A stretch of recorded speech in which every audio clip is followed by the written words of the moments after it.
Vamos lá, gente. Pessoal, esperar o pessoal voltar aí em grande massa para nós começarmos a aula, tá?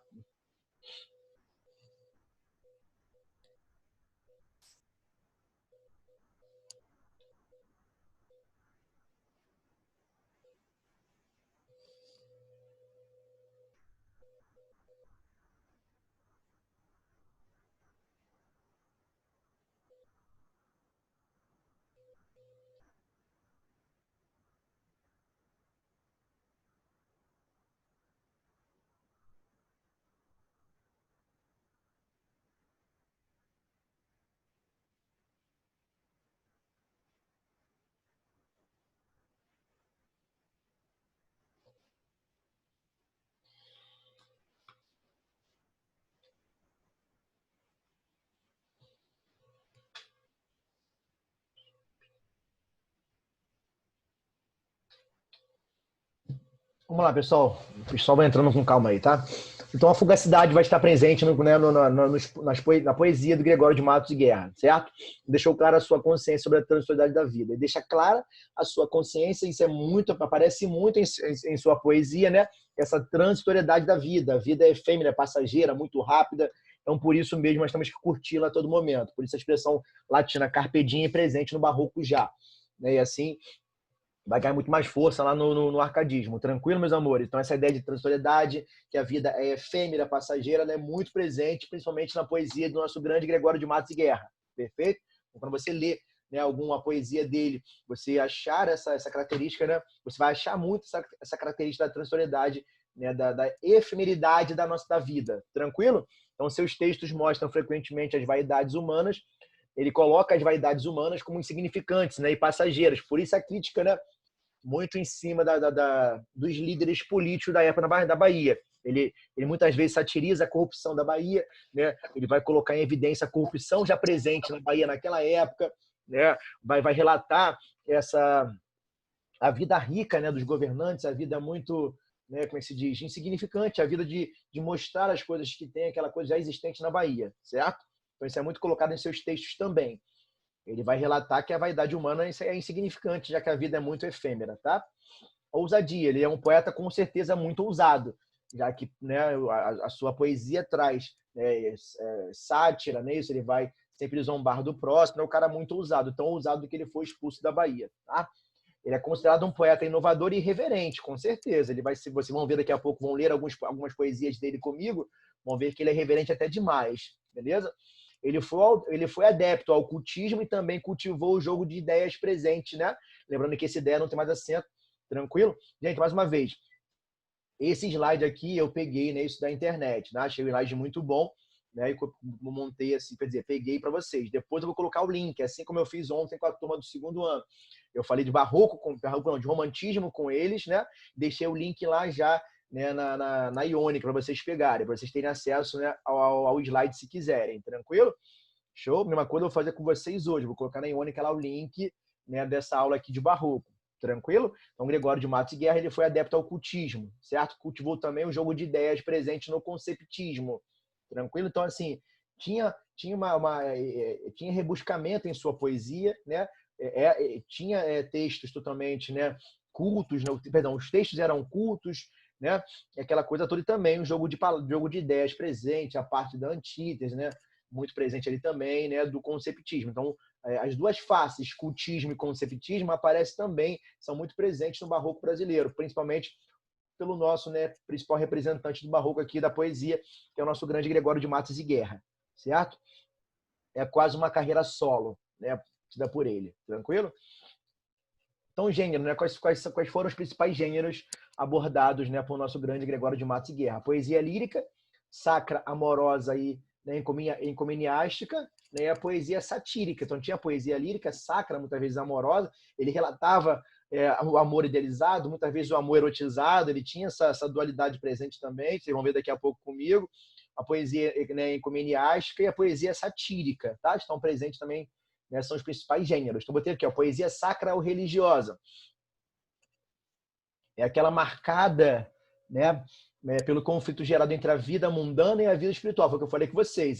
Esse conflito, né, ele aparece frequente, né, nas poesias, né, sacras e religiosas do nosso grande Gregório de Matos e Guerra. tomar esse medo, né? Essa coisa de eu ter que viver a vida, né? A vida mundana, aquela vida é passageira, eu tenho que curti-la a todo momento, né? Mas também, né, eu tenho medo do peso da mão de Deus, certo? Eu tenho que pecar, eu sou um pecador, né, e tenho que ser perdoado por ele. Então, esse medo dele pecar, dele aproveitar a vida mundana, mas também, né, esse medo de não ser perdoado, né, pelo nosso grande divino, tá? Só tem 22 alunos, tinham 29. Cadê o pessoal aí, ó? Vou fazer o seguinte, ó, vou falar para vocês colocarem a presença em todos os tempos. Aí só vão vir ao final do tempo aqui para colocar a presença. Estão perdendo aula. Então, marcada pelo conflito gerado entre a vida mundana e a vida espiritual, isso é presente direto, entre a consciência do pecado e o desejo da salvação. Ele tem consciência de que ele está pecando, que ele é um ser, que ele é pecador, né? Ele também deseja ser salvo por Deus. Então, em muitas poesias, principalmente sacras e religiosas, você vai ver presente isso, né? Ele é quase um 7-1, alegando que Deus tem a obrigação de o perdoar. Certo? Pequei, Senhor, porque hei pecado. De vossa clemência vos despido. Então, assim, ele tem que ser perdoado. Então, em muitas poesias, né, sacras ou religiosas, vão estar presentes, né? Vai estar presente, desculpa, essa consciência de que ele é um pecador, mas que ele também deseja a salvação divina, certo? Então, por exemplo, ó, esta razão me obriga a confiar que por mais que pequei neste conflito, está em conflito, né? Pecador, né? E ser salvo, né? Espero que vosso amor, né, há de me salvar, né? Então, houve até uma elipse aí nesse texto, só que é um texto muito arcaico, né? Um texto rebuscado. Então, esta razão me obriga a confiar que, por mais que pequei, olha, de certinho a vírgula, né? Por mais que pequei neste conflito, espero em vosso amor, né, de me salvar. Então, espero que o Senhor aí, né, venha me salvar. Tranquilo? Confio no seu amor por mim. Tranquilo? Então, esse conflito, ele vai aparecer constantemente, né, na poesia sacra e religiosa do nosso grande Gregório de Matos e Guerra. Show, meus amores? Nós, né? Pecado, eu sou um pecador, tenho que curtir a vida mundana, até porque ela é efêmera, é passageira, é rápida demais, certo? O famoso carpe diem aí presente, mas eu tenho muito medo de não ser salvo. Então, todo momento eu vou, né, meio que conversar com o ser divino para ver se realmente ele vai me salvar, né? O vosso amor há de me salvar. Tranquilo? Então, poesia amorosa, né? A presença da dualidade também. Barroco, aquilo que nós falamos lá atrás. Ora, ele vai oscilar, né, entre a religião, entre o amor, né, espiritual, o amor elevado, o amor idealizado. Ora, ele vai contra, né, a religião, né, a fé, e vai descrever o amor, perdão, de modo sensual, de modo erótico, né, o amor carnal, beleza? Então, assim, essa dualidade é muito presente. Isso aqui que nós vimos aqui atrás, se eu não me engano, ó. Deixa eu lembrar aqui. Esse dualismo, né? Isso, ó, oscilou entre o sagrado e o profano. Ora, demonstrava aversão pelo sagrado, pelo religioso, escrevendo textos sensuais e pornográficos, e ora, seus poemas apresentavam uma profunda devoção a Deus e aos santos. Então, assim, esse dualismo aí é presente demais em suas obras. E nós vemos aqui agora, ó, trecho 1, né? Isso, ó, a dor em firme coração nascido, pranto por belos olhos derramado, incêndio em mares de água disfarçado, rio de neve em fogo convertido. Tu, que em meu peito abrasas escondido, né? Tu, que em o rosto corres desatado, quando o fogo em cristais aprisionado, né? Quando o cristal em chama derretido. Então aqui ele está narrando, né, de modo espiritual, de modo elevado, o amor, certo? Ardor em firme coração nascido, o amor quando nasce no coração, né? Pranto por belos olhos derramado, né? O choro por amor, por não ter aquele amor idealizado, certo? Incêndio em mares de água disfarçado, rio de neve em fogo convertido. Então, ele está narrando o amor, descrevendo o amor de forma mais espiritual, de forma mais elevada. Já no trecho 2, o amor é colocado por ele como um ato, né? Mesmo um ato erótico, um ato de sensualidade, né? Um amor é descrito de forma mais carnal. Então, o amor é finalmente, né, um embaraço de pernas, uma união de barrigas, um breve tremor de artérias, uma confusão de bocas, uma batalha de veias, um reboliço de ancas. Quem diz outra coisa é besta. Olha só a ousadia dele ao descrever o amor de forma erótica, né, sensual e carnal naquela época, né? Seiscentismo, no século XVII. Ele já tinha essa ousadia de descrever o amor de forma tão erótica, de forma tão sensual. Tranquilo? Então, assim, esse dualismo é presente demais na obra barroco, principalmente na obra amorosa, na poesia amorosa do nosso grande Gregório de Matos e Guerra. Perfeito, amores? Conseguiram entender direitinho? Estão com alguma dúvida quanto a isso aqui? Falem comigo. Estão entendendo bem? Fale alguma coisa, estão pegando bem? Querem que eu volte alguma coisa? Ficou alguma coisa que vocês não entenderam? Então, perceber essa dualidade barroca aí presente? Ora ele vai, né, descrever o amor de forma, né, espiritual, elevado, né? Ora ele descreve o amor de forma erótica, sensual, né, carnal, certo? E a poesia ecumeniástica, né, em suas sátiras, criticou os vários tipos de humano, né, de sua época, né, os costumes dos primeiros colonos nascidos no Brasil, conhecidos como os caramurus, certo? E principalmente o relaxamento moral da Bahia. Então ele criticava muito o relaxamento moral da Bahia, certo? A corrupção da época, né? Coisas que aconteciam no eixo político da época, uma posição de recusa em relação à exploração da colônia. Então, assim, em suas sátiras criticou os vários tipos humanos, perdão, de sua época, os costumes dos primeiros colonos nascidos no Brasil, conhecidos como caramurus, ele criticava os caramurus também em suas épocas, e principalmente o relaxamento moral da Bahia, uma posição de recusa, ele recusava, né, recusa em relação à exploração da colônia, ele era contra a exploração da colônia. Tranquilo? Que os brasileiros são bestas e estão sempre a trabalhar, certo? Olha como ele é contra, né, a exploração da colônia em relação a nós aqui, certo? Os brasileiros são bestas e estão sempre a trabalhar toda a vida por manter, né, maganos de Portugal. Então é uma crítica que ele vai fazer a nós brasileiros por estarmos dispostos a trabalhar, né, pelos portugueses, os maganos de Portugal, certo? Então essa crítica era revelada e colocada sempre, né, à mostra aí para as pessoas de forma geral, né? À toa que ele foi realmente expulso da Bahia, né? Ele foi exilado da Bahia, certo? Então, poesia satírica, né? A sátira não é apenas um tipo de zombaria engraçada e maldosa, mas uma crítica feita em tom jocoso. Então, o governador Câmara Coutinho foi o que mais sofreu com ele. Foi retratado assim, ó, o nosso grande governador da época, governador da Câmara, perdão, governador Câmara Coutinho, ele foi retratado dessa maneira. Então, nariz de embono, com tal sacada que entra na escada 2 horas primeiro que seu dono. Olha como ele foi satirizar, zombar, né, do governador da época lá, nariz de embono, com tal sacada que entra na escada 2 horas primeiro que seu dono. Então ele faz direitinho, né, a métrica, a rima ali, para fazer uma zombaria, para satirizar o governador, né, o representante político da época lá, da Bahia, certo? Olha como é que ele foi tão ousado, né, de zombar do governador da época lá na Bahia, certo? Salvador. O nariz de embono com tal sacada que entra na escada 2 horas primeiro que seu dono. Então criticou, zombou aí do tamanho, né, do nariz do governador Câmara Coutinho, certo? Olha que ousadia do nosso grande Gregório de Matos e Guerra. Então poesia satírica, né? Uma que ele chamou pica-flor, né? Também satírica, também satirizando, também zombando, também tentando mexer com o outro, né? Com os representantes, tá? Ele foi, né, chamado por alguém, né, desse nome aí, e ele cria uma poesia satírica contra essa mesma pessoa. Então, se pica-flor me chamais, pica-flor aceito ser.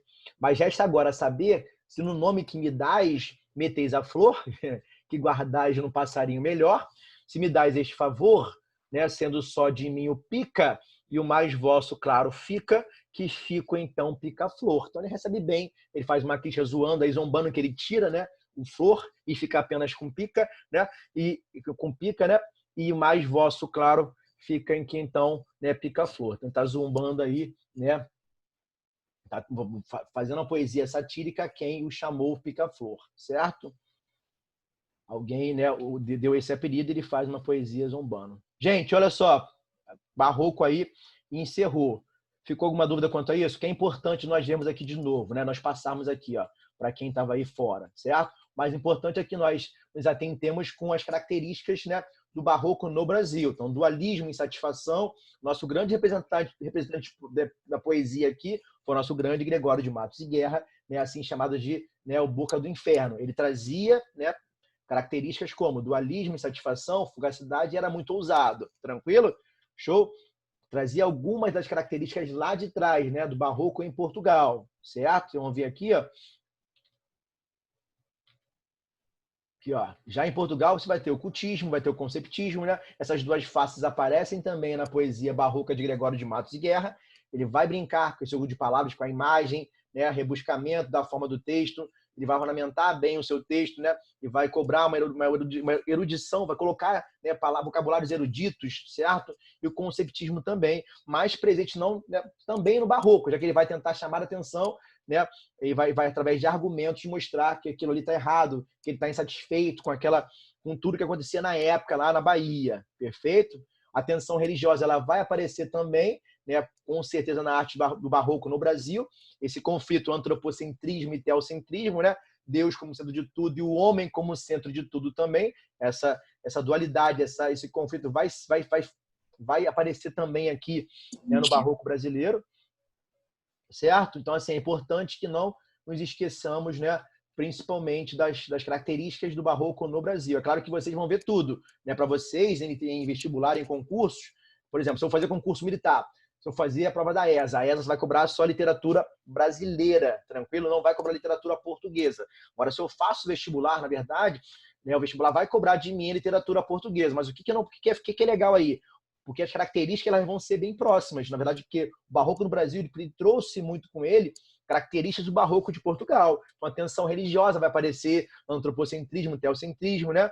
A contra-reforma, a reforma protestante, Martim Lutero, ele vai contestar muitas coisas que a Bíblia traz, certo? Aí a contra-reforma da Igreja Católica, daí surge esse antropocentrismo, teocentrismo, Deus deixou de ser o centro do universo, agora é o homem que é o centro do universo. Então, o que é o centro do universo? O homem, né, ou Deus. Então, isso é muito colocado, isso aparece muito, né, de forma conflituosa aí para nós. Tranquilo? Então, o feísmo, né, mais na arte barroca, o pessimismo aparece também, certo? A fugacidade, tudo no mundo é passageiro, é efêmero, é instável, as pessoas, as coisas mudam, o mundo muda, certo? O autor barroco tem a consciência do caráter efêmero da existência. Isso também é incorporado lá, né, nas obras do nosso grande Gregório de Matos de Guerra, certo? Tranquilo? O dualismo aí, ó, fé, razão, corpo, alma, Deus, diabo, vida e morte, também já vem de Portugal e é colocado em evidência no barroco, no brasileiro, certo? Então são coisas que vocês não podem deixar de atentar, não podem deixar depois de pegar o link e copiar isso direitinho, certo? A fugacidade já falei, né? O pessimismo já falei, certo? O feísmo, atração por cenas trágicas, por aspectos cruéis, dolorosos e grotescos. As imagens frequentemente são deformadas pelo exagero de detalhes, certo? Então, por isso, ó, barroco é a arte do contraste, não se esqueçam isso, não se esqueçam disso, do exagero, certo? Então, por isso que vocês vão ver presentes, né, muitas vezes algumas figuras de linguagem, principalmente antítese, paradoxo, né, e a hipérbole, tranquilo? Então, essas duas faces também são muito importantes, podem sublinhar aí, podem escrever o cultismo e o conceptismo. São muito perguntados em provas aí fora e vestibular. O cultismo é o jogo de palavras, né? Culto, erudição, vocabular presente no barroco. E o conceptismo, né, é pautado mais no raciocínio lógico, visando ao convencimento, à argumentação. Então, o cara ele quer convencer o outro, né? Ele vai usar a argumentação, muito usada principalmente para o nosso grande Padre Antônio Vieira, através dos seus sermões da época. Tranquilo? Show? Então, principais representantes no Brasil, que nós já vimos já, estou fazendo um resumo geral, certo? Aí a descrição, né, o currículo do nosso grande Padre Antônio Vieira, certo? E o mais importante aqui é nós, né, voltarmos principalmente, né, às características, né, que Gregório de Matos e Guerra trouxe para a sua poesia. Dualismo, insatisfação, fugacidade, aquela ousadia. Show? Aqui profano e sagrado que nós já vimos na sua poesia, conseguimos achar na sua poesia. Ele vai escrever um texto religioso, colocar o amor, né, como idealizado, e no outro mesmo vai escrever o amor de forma pornográfica e sensual. Show? Essa insatisfação aí, né, mostram com a vida na colônia, né? Ele está insatisfeito com os governantes, né? Ele acha que tem alguma coisa errada, né? O governo ele é corrupto, ele critica com certeza, né, essa vida pautada em exaltar as coisas, né, os bens materiais. Ele é contra isso, acha isso aí, na verdade, né, algo vulgar, algo bobo, porque a vida é tão efêmera, passa tão rápido que isso aí não quer dizer nada. Realmente, até hoje nós carregamos isso, né? Tudo que nós conseguimos aí com o tempo é muito legal, né, mas tudo ficam por aí. Quando nós morremos, tudo fica por aí, né, para os outros curtirem, beleza? Então, isso aí nos acompanha até hoje. Fugacidade, a consciência da transitoriedade, a vida é muito passageira, é muito rápida. Aí surge aquela grande expressão latina que eu falo com vocês, que é o carpe diem. Show? Foi um grande poeta, foi um poeta totalmente ousado, a ousadia está frequente. Aí vocês viram, né, comigo aí em sua poesia, a ousadia é bem clara, fica bem clara para nós, certo? Ele é considerado um poeta inovador e irreverente, né? Foi adepto do cultismo, do conceptismo, perfeito? e aqui as poesias que nós já vimos. Meus amores, ficou alguma coisa aí pendente em relação à literatura, em relação ao barroco, ao seiscentismo? Conseguiram pegar bem as características, conseguiram pegar bem o barroco no Brasil, conseguiram entender bem o nosso grande representante, Gregório de Matos e Guerra, chamado assim, né, de Boca do Inferno? Conseguiram? Fala comigo. Sim. Pegaram bem? Não ficou nada pendente? Alguma Professor. dúvida, não? Nada pendente aí, meus amores, quanto à explicação, quanto à matéria, quanto tudo?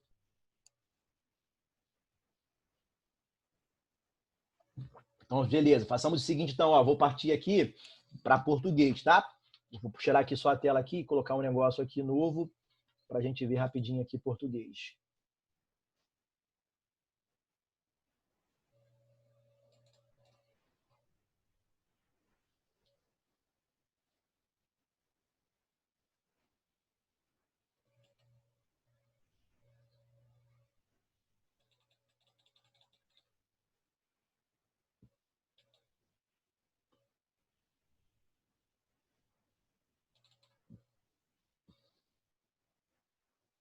Vocês conseguem ver a tela nova aí? Significação das palavras? Conseguem ver? Compartilhei a vocês aí, Tia. Sim. Show de bola, então. Vamos lá, então, gente. Tô Ó, vou falar vendo. um pouquinho com vocês dos aspectos semânticos, né? Na verdade, da língua portuguesa. Falamos de literatura, vimos um pouquinho de barroco. Vamos voltar, vamos ver classicismo lá na próxima aula, quinhentismo. Mesmo que eu volte um pouquinho, né? Eu gosto de começar com barroco, mas eu vou voltar ao classicismo, vou falar com vocês também né, do quinhentismo e outras escolas. Então, hoje também vou falar um pouquinho com vocês dos aspectos semânticos, né? Semântica, na verdade, é a parte da língua portuguesa, meus amores, que vai estudar o sentido das palavras. Show? Deixa eu ver aqui o que estão colocando. Coloquem só no final, por favor, o nome, meus amores. Então, ó, significação das palavras. Semântica, na verdade, a gramática divide-se em diversas partes, meus amores. Fonética e fonologia, certo? Ortografia, morfologia, né? Sintaxe e a semântica. A semântica é a parte da gramática que vai estudar o sentido das palavras, beleza? Então, quando eu falo em significação das palavras, é o sentido delas. Então, agora, neste momento, vamos estudar a semântica da língua portuguesa. Então, quanto à significação, as palavras são divididas nas seguintes categorias, né? Os sinônimos, antônimos, aquela coisa que nós já sabemos. Sinônimos, também chamados de sinonímias, né? Então, quando aparecer alguma questão, alguma prova sinonímia, já sabe que são palavras sinônimas, né? É importante que vocês saibam, que vocês usem bem, conheçam bem a semântica, né? O sentido das palavras, para quê? Dentro de uma construção textual, é importante que vocês conheçam bem sinônimos, né? Para que vocês troquem a todo momento aquela palavra, para que o seu texto não seja, né, repetitivo, não fique repetitivo. Tranquilo? Então é importante demais que vocês conheçam bem, né, a parte da semântica, para entenderem bem. Outra coisa importante, se eu colocar uma palavra no meu texto produzido ali, e aquela palavra não se adequa bem ao contexto, né? O corretor vai tirar ponto meu quanto à coerência, quanto ao entendimento do meu texto, beleza? Então, semântica tem a ver com o significado, com o sentido. Então, se aquela palavra ela estiver, né, alterando o sentido do meu texto, não foi colocada ali de maneira correta em relação ao sentido, o corretor com certeza vai tirar ponto quanto, né, a parte de coerência textual do meu texto. É importante demais essa parte também, tá? Então, as palavras que possuem significados próximos são chamadas de sinônimos, não iguais, significados próximos, né? São sinonímias, são sinônimos. Então, casa, lar, moradia e residência são as formas que nós chamamos casa, no lugar onde nós moramos. Tá? Então, são os sinônimos, palavras parecidas, né, usadas por nós para casa, lar, moradia e residência, longe, distante, delicioso, saboroso, né? Carro e automóvel. Então, assim, sinônimos são palavras que têm, né, realmente um significado bem próximo, né, uma da outra. Perfeito? Então, observe que os sentidos das palavras são próximos, mas não são exatamente equivalentes, são próximos. Dificilmente encontraremos um sinônimo perfeito, uma palavra que signifique exatamente a mesma coisa que a outra.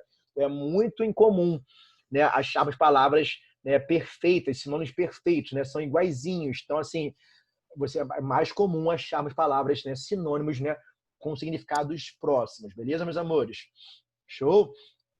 Há uma pequena diferença de significado entre palavras sinônimas, né? Veja que, embora casa e lar sejam sinônimos, ficaria estranho se falássemos a seguinte frase: comprei um novo lar. Percebam, isso aqui que eu falei com vocês, é importante que quando escolhermos palavras para colocarmos dentro do nosso texto, né, ao produzir um texto, né, para um concurso, para um vestibular, é importante analisarmos bem se aquela palavra foi empregada corretamente, se ela tem sentido naquele contexto oracional ali, certo? Senão, o professor vai tirar ponto, né, vai tirar ponto meu quanto à coerência textual. Tranquilo? Então, comprei um novo lar, fica estranho. Comprei uma nova casa, é muito comum falarmos isso.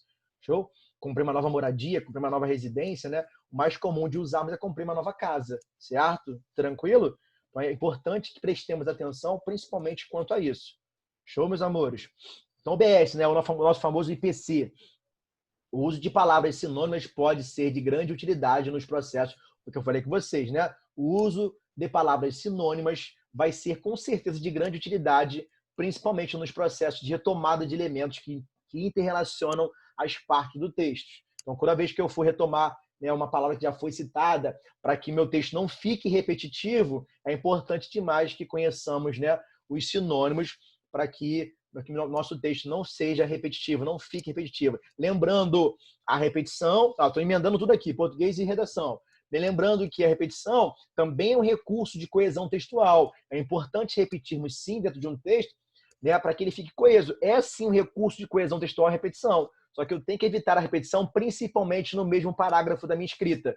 Então, se eu estou lá, né, elaborando um texto dissertativo e argumentativo, se eu estou na introdução, né, é um parágrafo de introdução, 2, pelo menos mínimo, né, de desenvolvimento e um de conclusão. É importante que vocês não repitam, principalmente dentro do mesmo parágrafo. Mas se eu repetir fora, certo? Não tem importância, até porque a repetição é também, né, um recurso de coesão textual. Show de bola? É muito comum, por exemplo, quando nós falamos do Rio de Janeiro, apontarmos a violência aqui na nossa cidade, nosso estado.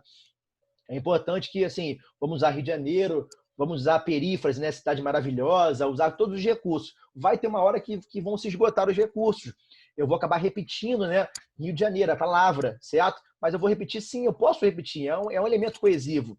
Só que eu vou repetir em parágrafos opostos, em diferentes, beleza? Então, por isso que é importante demais conhecermos os sinônimos. Muitas vezes nos faltam os sinônimos lá, né? Então é importante, né, ter um vocabulário muito vasto para que na hora de escrever um texto, né, nós tenhamos aí, né, palavras para colocarmos no lugar da outra, tá? E antônimo também chamado de antonímia. Então, apareceu sinonímia, é sinônimo, show de bola? Apareceu antonímia, é antônimo, tá? Show de bola? Sinonímia, sinônimo, antonímia, antônimo. Então, são palavras que possuem significados opostos, contrários. Tá? Exemplo, mal e bem, né? Mal, advérbio, né? Os dois são advérbios, né? De modo, então, mal, né, e bem são coisas opostas, contrárias, são antônimos.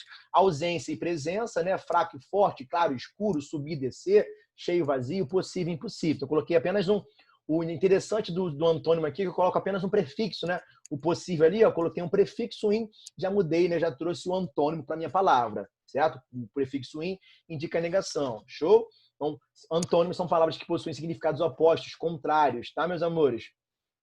Então, polissemia é a propriedade que uma mesma palavra tende a apresentar mais de um significado nos múltiplos contextos em que ela aparece. Então, polissêmico, o que é semia? Gente, ó, semântica. Semântica vem de semia, que tem a ver com sentido. Então, polissemia, né? Poli é mais de um sentido, são muitos sentidos. Então, polissemia é a propriedade que uma mesma palavra tem de nos apresentar, né, mais de um significado nos múltiplos contextos em que ela pode aparecer. Beleza? Então, quando eu falar de polissemia, de polissêmico, né, é uma palavra que vai ter diversos sentidos. Por exemplo, ó, vejamos alguns exemplos aí de palavras polissêmicas. O cabo pode ser um posto militar, é isso? Pode ser um acidente geográfico, o cabo também, pode ser o cabo de uma vassoura, o cabo de uma faca. Então, o cabo ele traz para nós diversos, né, significados, principalmente nos múltiplos contextos em que ele pode aparecer. Foi, meus amores? Tranquilo? Foi, entenderam o que é polissemia? Polissêmica, né? Semia, sema, sentido, né? Semântica, sentido, estudo, sentido das palavras, das coisas, né? Então, polissemia é aquela palavra que vai ter mais de um sentido, principalmente, né, de acordo com o contexto em que aquela palavra estiver inserida, tá? Então, banco pode ser uma instituição comercial financeira, né? Eu vou ao banco daqui a pouco, né? Acabou a aula aqui, eu vou ao banco pagar uma conta, certo? Pode ser um assento, vou sentar no banco, né? Isso, o assento com 2 S, né? É o assento realmente de sentar. Vamos ver isso também hoje aqui. O assento com C, o assento grave que nós colocamos na língua portuguesa, o assento agudo, o acento grave para a esquerda que marca a crase, né? E o acento circunflexo. Tranquilo, amores? Então, o banco pode ser uma instituição comercial financeira e pode ser um assento também, um lugar de sentarmos, tá? E a manga, né? Pode ser uma parte de uma roupa, né? A manga, nós chamamos de manga essa parte da roupa aqui, ou pode ser uma fruta também. Tranquilo, amores? Conseguiram pegar aí polissemia? Então, polissêmico, né? É aquela palavra que vai ter diversos sentidos, principalmente, né, de acordo com o contexto em que ela vai ser inserida, né? Onde ela estiver empregada. Beleza, meus amores? Tranquilo? É importante. Essa matéria é importante pra caramba. E homônimos, né? O que são homônimos? Homônimos são palavras que possuem a mesma pronúncia, algumas vezes a mesma grafia, mas significados diferentes. Como é que eu vou dividir isso, professor? Lá embaixo eu explico para vocês melhor isso aqui. Os homônimos, eles dividem-se em diversos homônimos. Pode ser homônimos, né? Homófonos. O que são homônimos homófonos? Homófonos, né? Fono quer dizer som. São homônimos que têm o mesmo som, mas grafia diferente. Por isso, homônimos homófonos. Homófonos, fono. Fono é som. Então, homônimos homófonos são aqueles que têm o mesmo som, mas grafia diferente. É igual aqui embaixo, ó, acender e acender. Tanto faz. Até vai falar acender é até incorreto. Acender é colocar fogo e acender é subir. Se eu falo em sala, pô, gente, é importante que vocês ascendam socialmente, né? É subir socialmente, é ocupar um cargo de prestígio na sociedade, certo? Então, é um exemplo de homônimos homófonos. O som é idêntico, cara. Acender e acender. É igual aqui embaixo, acento e acento. Só que a grafia é diferente. Então, são são homônimos homófonos. Mesmo som, mas grafia diferente. Foi, meus amores, é igual apressar, ó, apressar. O apressar com C cedilha é colocar preço. Ô, por favor, apressa lá aqueles produtos para mim lá, coloque preço neles, né? O apressar é tornar rápido. Então, são homônimos homófonos. O som é idêntico, ó. Apressar com C cedilha ou apressar com 2S, o som é idêntico. Então, são homônimos, gravem aí, por favor, escrevam aí. São homônimos homófonos, né? Mesmo som, mas grafia diferente. Show? Bucheiro pode ser um tripeiro, né? Ou pode ser um pequeno arbusto, certo? Ó. Bucho pode ser o estômago, pode ser o bucho, o arbusto também. Show de bola? O caçar pode ser perseguir animais, caçar com C cedilha e caçar com 2S se tornar sem efeito, beleza?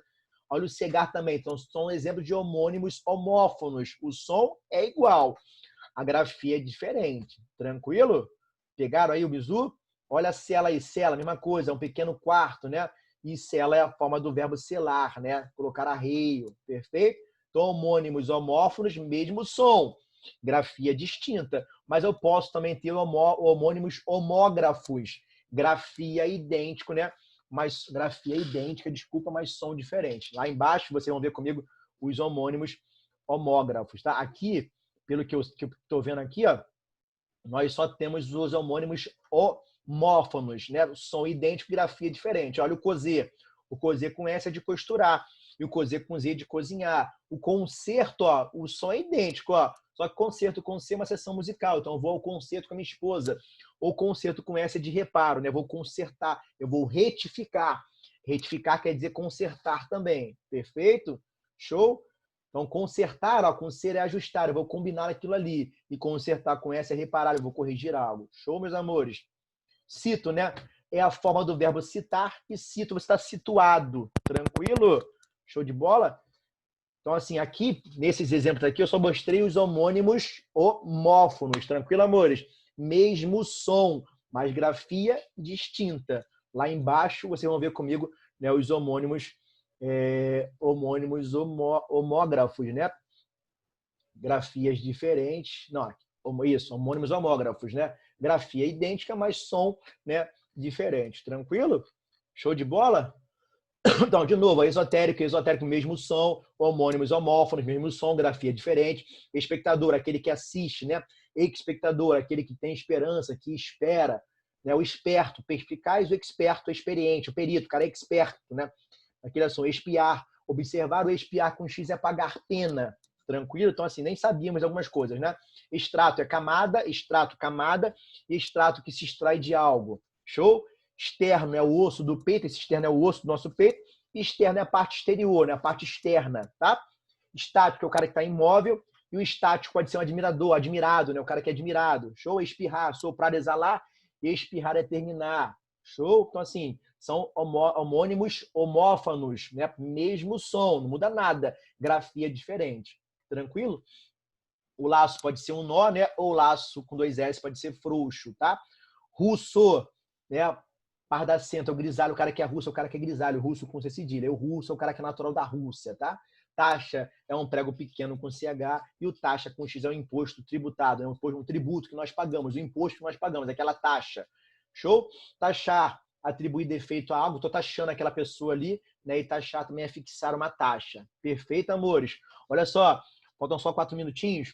Eu volto com você daqui a pouco em homônimos perfeitos. Tranquilo? Show de bola? Aí no último tempo, agora no próximo tempo que quando nós voltarmos, peço que vocês coloquem os nomes aí, tá? Vocês coloquem, assim, todos que estejam na sala de aula, é importante que vocês estejam todos, né? Estão 29 participantes, eu acho, que todos coloquem o nome para o nome ficar registrado aí na chamada. Show de bola? Então, até daqui a pouco, então, acho que é 11h20 nós voltamos, tá? Beijo grande, até daqui a pouquinho.